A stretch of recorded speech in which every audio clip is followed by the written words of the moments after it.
क्या आपने कांग्रेस ने ये स्थिति पैदा कर दी क्या कि इन लोगों को आपसे दूर होना पड़ रहा है? लाल सिंह जी, मैं आपको स्पष्ट तौर पर बताना चाहता हूं, कांग्रेस पार्टी की तरफ से हाँ न हमने किसी से कोई वादा किया था, हाँ न करेंगे। हमारा एक ही मुद्दा था कि हाँ। देश को बचाने की लड़ाई में जो हमारे साथ आना चाहता है उसका स्वागत है।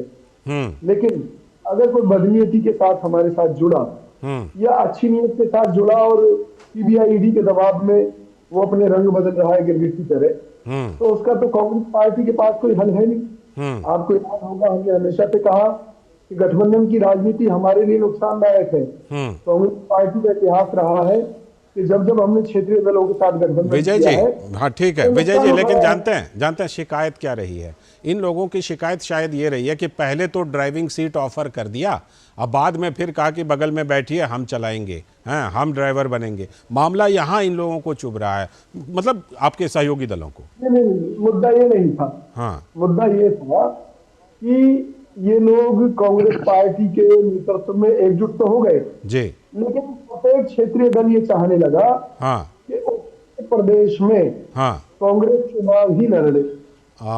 यानी कांग्रेस को दबाना चाहा एक उन्होंने। तरफ हम गठबंधन की बात कर रहे हैं, हाँ दूसरी तरफ बगल में छुरी मुंह में राम राम वाली स्थिति पर कोई दल चलेगा तो उसके साथ कांग्रेस का गठबंधन कैसे रहेगा? ठीक है। हम चाहती है कि पश्चिम बंगाल से हम न लड़ेंगे, आम आदमी पार्टी चाहती है पंजाब से न लड़े, ठीक है, एक पार्टी के तौर पर कांग्रेस की चिंता समझी जा सकती है। तो ये है कि कांग्रेस चुनाव लड़े ही ना, हाँ। कांग्रेस अपने घर बैठ जाए, जायज और बात है, कांग्रेस का जो हमारा जो जितना भी मेहनत है वो सब हम इनके हाथों में दे दें और खुद संन्यास के मार्ग की तरफ ठीक जाए। ठीक, आपकी चिंता बिल्कुल जायज है विजय जी। ना करें, जाएं साथ में या ना जाएं, क्योंकि उधर से ममता जब कहती हैं या नीतीश जी की पार्टी का बयान आता है तो केंद्रीय नेतृत्व तो लगता है कि इस मूड में है कि हाँ कुछ ना कुछ फॉर्मूला निकालेंगे।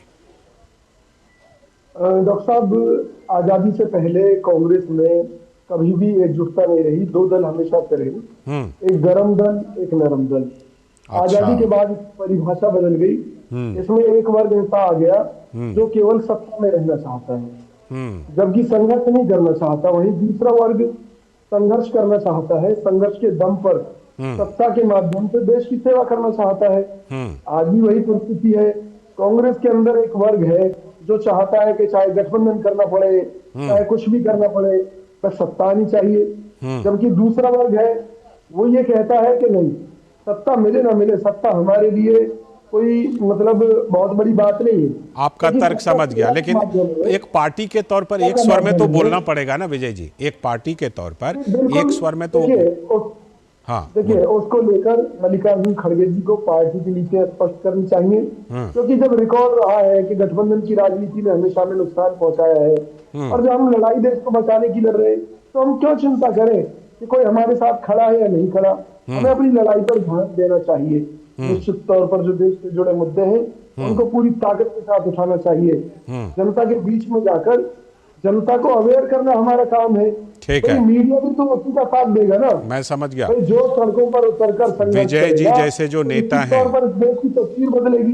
विजय जी जैसे जो कांग्रेस के नेता हैं विनोद जी, वो ज्यादातर बातें करते हैं कि भाई ऐसा होना चाहिए, ठीक है, जो कि हो नहीं रहा होता है। तो आखिर सवाल ये है कि विजय जी जैसे नेता जिस लाइन पर सोचते हैं उस लाइन पर सोचने वाले कांग्रेस के नेताओं का क्या होगा? हाँ जोड़ दीजिए फिर एक लाइन इनकी जोड़ लेते हैं, फिर हम अपनी पार्टी में एक बात और भी कहते हैं, बोल दीजिए। दुश्मनी हमारा कोई एजेंडा ना होना चाहिए। अच्छी बात है विनोद जी, आप विजय जी की अब कोई कांग्रेस में, आप सुनते हैं विजय जी, आप सुन लीजिए। हाँ, आज की तारीख में ये दिक्कत क्या है लालचंद जी कि आपने विजय जी को देखा होगा, ये विजय जी का दर्द क्यों झलकता है यहाँ पे इसलिए झलकता है कि विजय जी जैसे नेताओं की जो ग्राउंड जमीन पे खड़े हुए हैं, संघर्ष करते हुए नेता जिनको अच्छी समझ है, उनकी पूछ नहीं है, वहाँ कन्हैया कुमार की पूछ है।